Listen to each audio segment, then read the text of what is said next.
Hello and welcome back to another episode of ACT TV. I enjoyed hosting last night so much. I'm back again hosting again tonight, and we have a really special guest with us. But before we go to that, I thought I'd go through a little bit of a rundown of what happened in Parliament today. So firstly, it's been alert level 2.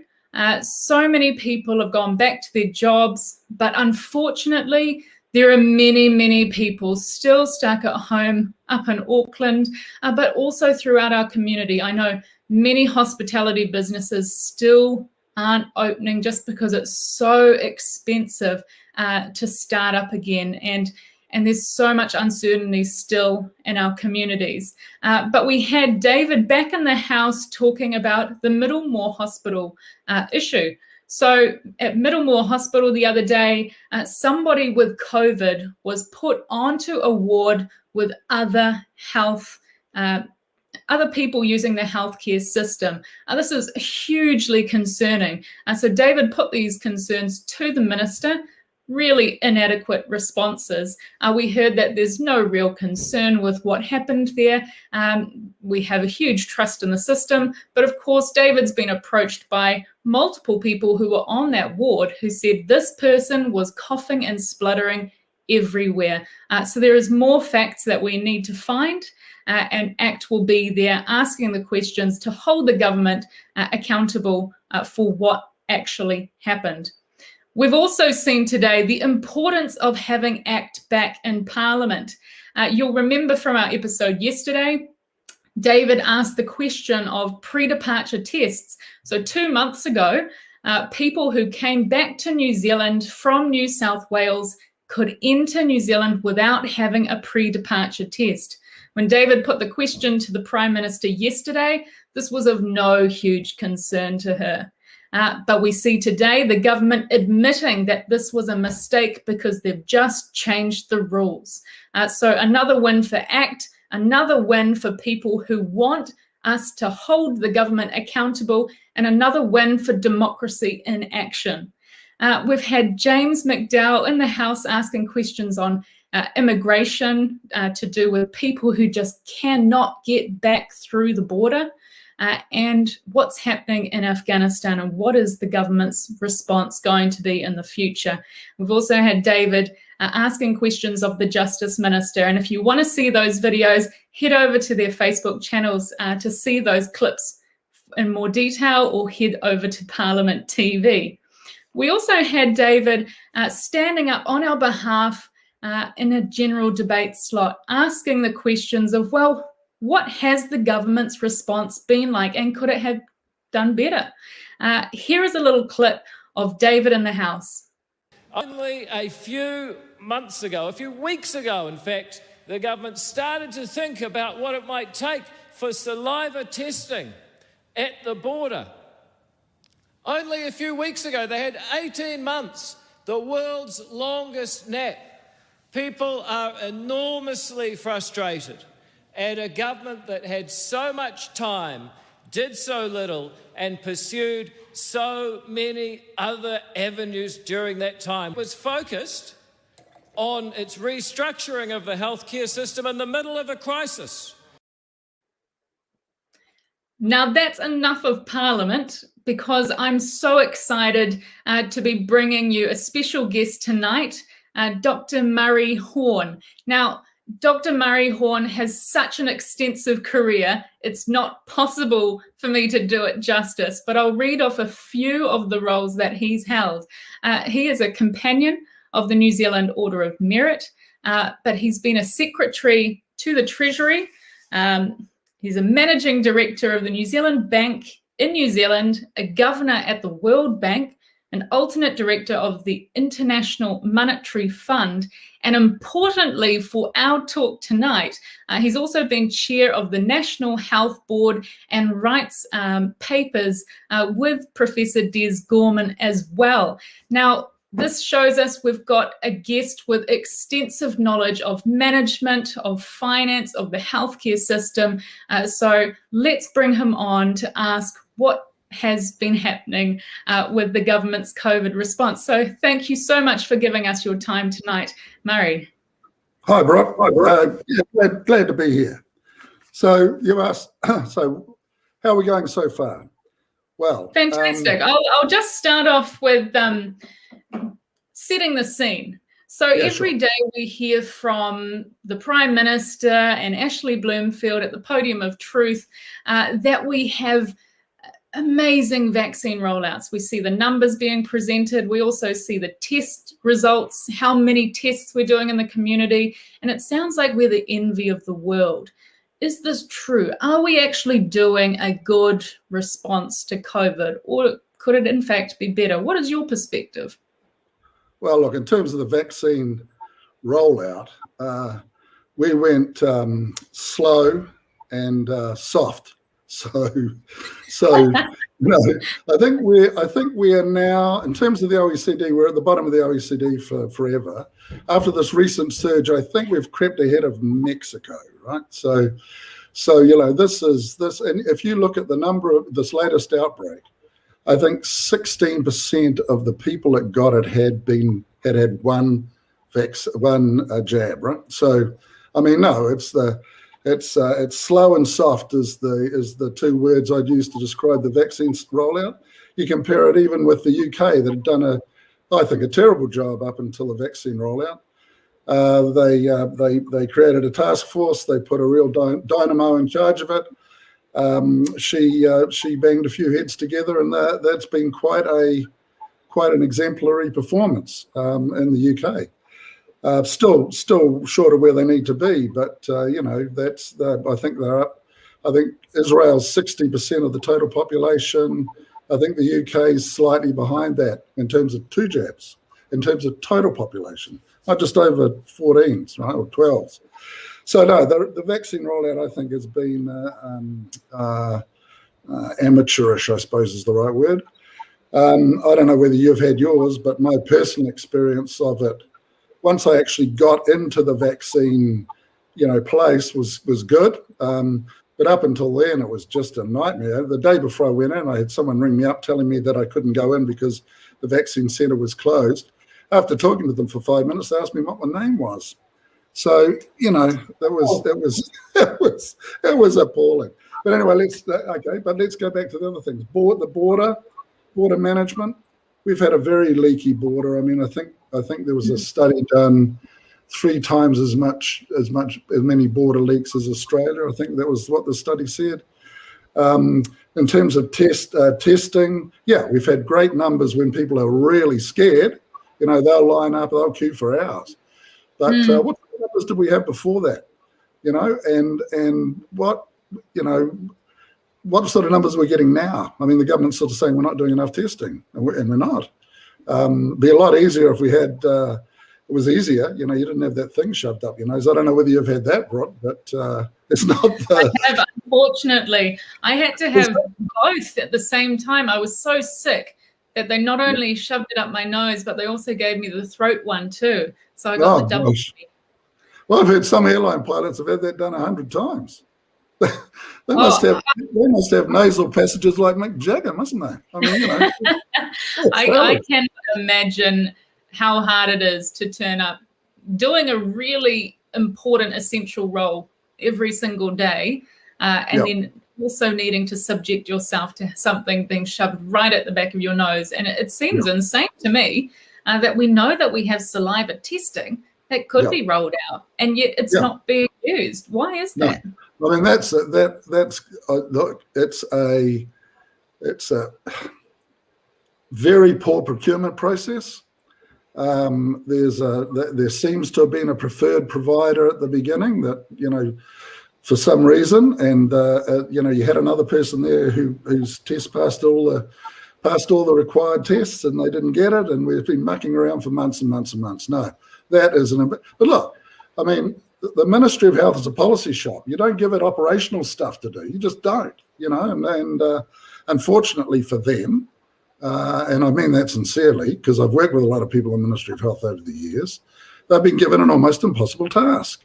And they keep coming up short. I mean, look at tracing and isolation. Look at the, there was a fantastic report. I think it was Isha wrote it. Yes, and she said the 4 days between when you show up and when you're isolated, we've never met that target. I don't even think we've got even close. As soon as Delta comes along, they're just completely overwhelmed, And when you look at how we do it, it's sort of like, agricultural society in the industrial age. It's sort of, where is the tracking of phones and all that sort of stuff, the stuff the Israelis have got. I mean, you can track people really quick. Now, it raises a bunch of concerns. And I noticed today there was a very interesting thing in the paper about groups raising privacy concerns and, wanting more legislation around that. So we should be out in front of this stuff, because, yes, we are going to need a much more comprehensive and immediate real-time tracking function, right? And if you don't address people's privacy concerns, you'll never get it off the ground, and B, if you do, you'll just get such non-compliance and resistance to it that it just won't work. So, it's like a lot of things. It's almost policy by braille. You sort of have a problem, you fix it, you go along, you have another problem, you fix it. That sort of reactive stuff. What we really need is to be much more proactive. I mean, look, think about, okay, so why did we write this paper that got in the newspaper the other day, calling for a standalone agency? Because things are going to get a lot harder from now on in. It's relatively easy to run a system, especially in a country like ours, which is a long way away from everybody. We all live outside. We don't get crammed on the tube every day to go to work. We don't have much public transport, and all of that. We're not a very densely populated country. To run it through isolation and lockdowns, pretty easy. You're going to get elimination that way, no doubt about it. And the public have been very compliant when it comes to the lockdowns. So that's great. But that is a temporary solution. We can't keep isolated from the world forever. And we can't keep this yo-yoing in and out of lockdowns forever, and for two reasons. The first reason is that you're going to get, sooner or later, you're going to get non-compliance. I mean, Brooke, can you imagine it? Everybody has been offered a vaccine. We're just 3 months or 2 months out of the lockdown that we've been through, and we have another one, right? At some point, okay, you might be able to get through that. But what about the next one, another 3 months down the track? Sooner or later, people are going to go, hey, no, I'm not going to do that. The other thing is the reason that we can sustain people's livelihoods through this isolation is that we're borrowing a heck of a lot of money. And this idea there's some sort of COVID fund there that we're sort of drawing down. No, that's all borrowed money. It's all borrowed money. And in 2019, the then Treasury Secretary, not me, another guy, basically laid out Treasury's view of what the upper debt limit should be before getting debt gets really, really expensive. And he said the upper debt limit, this is not the prudent level of debt, the upper debt limit was 50 to 60% of GDP. Well, in 2019, debt was about 20% of GDP. Treasury is now forecasting that it'll peak at about 48% of GDP in a couple of years' time. 48% of GDP, that's 2% to get us to the 50, and it's 12% to get us to the 60. And we've blown 28% to get to where we are today. So, we just can't keep doing this. And because we can't keep doing this, we can't keep doing this sort of reactive, sort of amateurish stuff. We really have to get very professional about this, very focused and serious about this, about the border management, about the the testing and contact tracing, about the vaccination boosters, which we're going to require, about just the whole range of things. I mean, I don't know if anybody's talking about it yet, but once we start to move away from elimination through lockdowns and isolation, we're going to have to do something, COVID treatment in the community to try and keep people out of hospital, because we've got limited hospital capacity, limited ICU capacity. and we might be able to flex it a little bit. We can't flex it very much. So, these things should be talked about, should be being actively investigated now, proactively, not until we bump into a problem and then we go and fix it. We bump into a problem, then we go and fix it. No. Yeah, and I tend to agree with you, Murray, and it's frustrating because the people who are on the ground doing the testing, doing the vaccinating, they are very good people. They're very good at what they do, and they're very efficient too. And it must be extremely frustrating that they're working within a system that seems to be so inefficient. I know there are people, GPs and nurses who are wanting to give out more vaccines and more tests, and yet the system just doesn't seem to be allowing it. And so I'm wondering, if I go to this first question that I see popping up from the audience, Jenny says, why is it better to have a single COVID agency rather than the current system? Break it down for us. What would be the benefits of this one system versus what we've already currently got?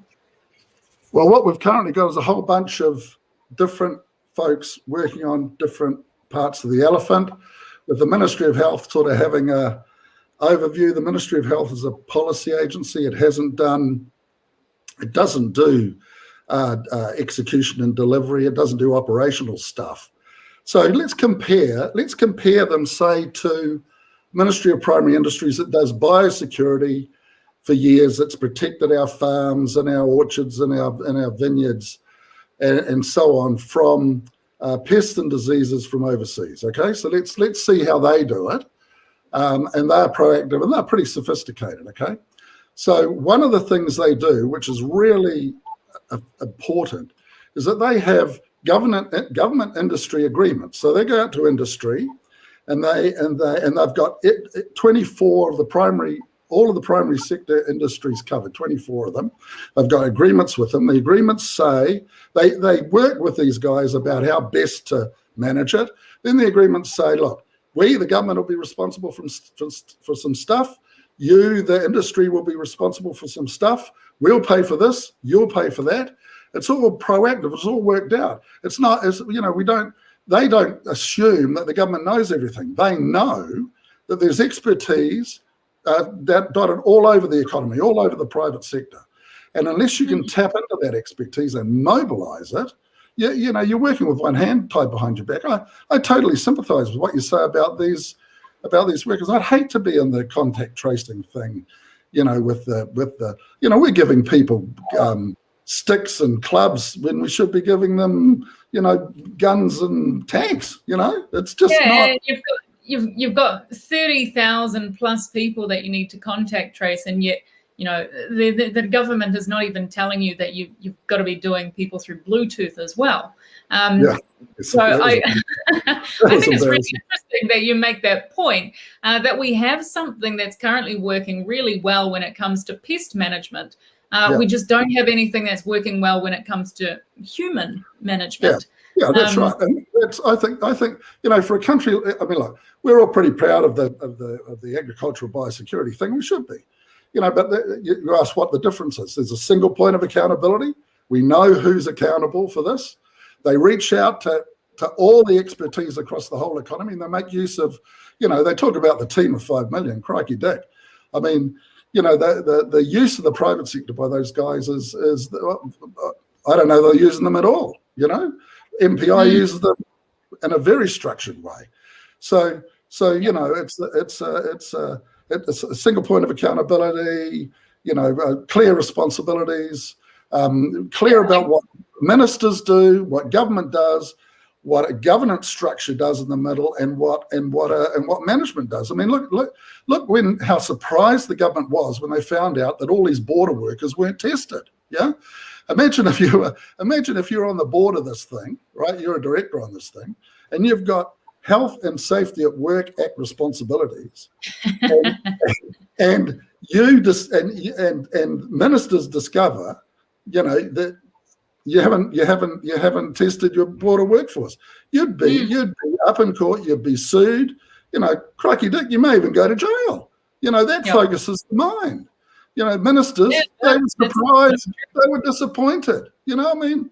Okay, there's a difference, right? When you've got professional governors who've who are actually responsible for having a plan, for auditing a plan, for making sure that what they're being told is what's actually happening, and who are held accountable for it, and often legally accountable for it. Compare that to a minister who says, "Oh, gee, I'm disappointed. I'm surprised." So what we were saying, if we kind of paraphrase, is that if you had a smaller group of people who weren't the politicians, who weren't the Ministry of Health in charge of it, you might actually see a case where things like your saliva testing gets done better with the people who actually have knowledge about it. You're vaccinating and how you're even procuring them would be faster and more efficient because you're dealing with people who actually are skilled in those areas. I've got a question here from Alice, which might actually be a question on many people's minds, especially people who align with the ACT Party, who don't necessarily like a huge amount of centralisation of power, who says, is too much centralisation of power in a small group of people, is this too much centralisation? Okay. Yeah, good question, right? So let me be clear about this. So we have a bunch of agencies, from the Reserve Bank to ACC to so on, that have these boards in place. Now, the government appoints the boards, the government gives them objectives. The government can actually intervene as long as they intervene in writing in a very transparent way to instruct the boards to either do something or not do something. And in this particular case, especially when it comes to lockdowns, when we are depriving people of their liberties, that is a political decision. That is not something you can outsource to a board. That is something that government has to make a decision on.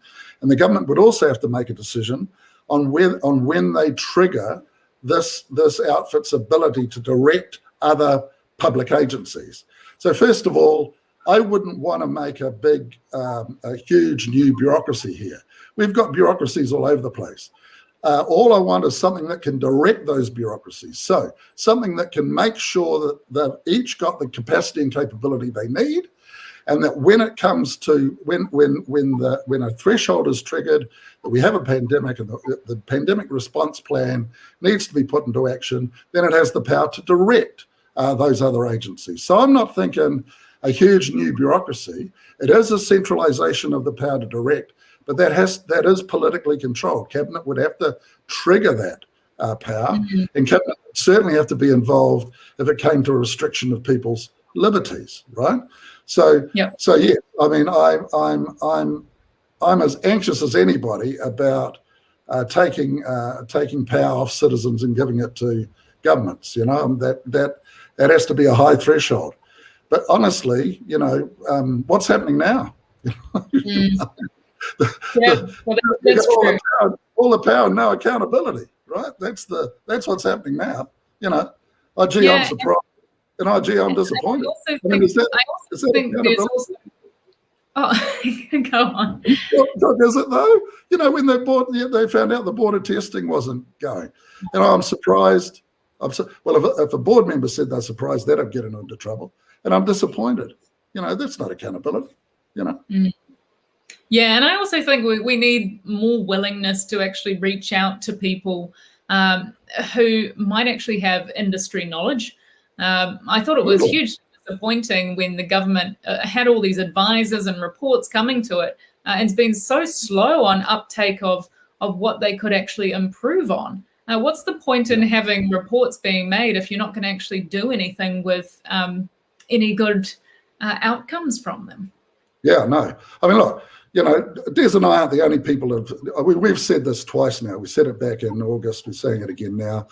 Brian Roach has given the same sort of advice to the government of the need for an agency. I think he hasn't thought much about the form of it, apparently, but Des and I are pretty clear on what form it should take. But there's the study done with Taiwan, lessons learned out of Taiwan, that was published in the Lancet. They thought that we should have a agency that had an overall pandemic response responsibility. We do have these sort of agencies when it comes to civil, disasters and so on. It doesn't that. I mean, when you've got a serious, when you're on fire, you need a fast and well coordinated action. You can't afford to muck about, and that does require a certain amount of centralised. Look at the UK. Okay, we talked about the UK's rollout, vaccine rollout before. They put a lady in charge of that. I forget her name now. Anyway, it doesn't matter. They got a task force around her. They work with the private and the public sector, and they've had a fantastic rollout. And now a lot of people are saying that the success is due to that task force being able to coordinate, direct, get things done, right? Now they pulled out, they were drawing on people from the private sector, they were drawing on people from the public sector. I read a nice little article from the guy who was part of it. He said, we didn't start off by saying what vaccine should we procure. We started off by asking ourselves, who knows what, and how do we coordinate that and get the best out of each of them, right? It's a totally different question, right? I don't sense that question's being asked yet. Yeah. So it's to get the good outcome that you want, you have to be actually asking the right question. I completely agree with you. I think this is a really good segue into the next question I have here from Jenny, because you've mentioned Taiwan, you've mentioned London, and her question is, why? It's here. Has this been done overseas? What other countries have a central system like the one you're describing? Well, I think that I like the one. Okay, so let's cut it into two bits. Who has a central system? Who has a body to manage a pandemic, coordinate it, all that sort of thing? I think I've been over what's happened in the UK in the vaccine thing. They sort of created one for that purpose. I think we can all think about the CDC in the US. I think Taiwan's got one. However, these various agencies have different forms, and they have a different relationship with the political process. So one thing that Des and I think is very important is that there's clarity between what the politicians should be doing and have to be doing, and what governors should be doing and what management should be doing. So there's a clarity there that we think is important. But yes, a number of countries have these sort of central coordinating agencies. The forms differ a lot. Yeah, and I imagine that they would, depending on every country being slightly different. I think a hesitation that I have is always hearing that we have to do something different in New Zealand because our demographics and our population types are completely different. But we don't always have to reinvent the wheel, do we? No. Oh, look. Sometimes we do think of something new, and the world catches on to it. I mean, the independent central bank, the fiscal responsibility stuff. We did lead the world in that sort of stuff, and the rest of the world copied it, right? Or various bits of it, which is great. So I don't shy away from New Zealand being a leader, but I think it's dumb not to learn and take the best from what everybody else does. I mean, that's just not sensible, right? I mean, why are we talking to the Israelis about their tracking and tracing? Find people that are really good at stuff, I completely agree with you. We're coming really short to time. So today has gone extremely fast, Murray. It's been so interesting talking with you, and hopefully we can get you back on to talk even in more depth about the ideas that you're putting forward, because I think there are merit in them. And I think you've made an extremely poignant point that we seem to be doing something extremely well when it comes to pest management, but not when it comes to human management. And I think in some ways we've had our head in the sand over these last 18 months. We've become complacent and haven't actually been asking those questions of what can we actually do better. And I think we've seen that with that first lockdown. We had an okay response. People were nervous. It was the first time we'd ever had to do something like that. Now we've had Delta, and yet we've been using exactly the same technology, exactly the same systems as we did in the past. I think you're absolutely right. We need to be more future focused and more proactive rather than being reactive. Now, unfortunately, we have come to time, but I would love to bring you back and to talk about this further. But thank you so much for giving your time to us today. Well, Brooke, I've enjoyed it more than I thought I would. I'm usually quite a shy guy, so I don't know. You've got me talking. Okay. And we will again. All right. Lovely to see all of you again tonight. And check us out again on ACT TV for another special guest tomorrow night.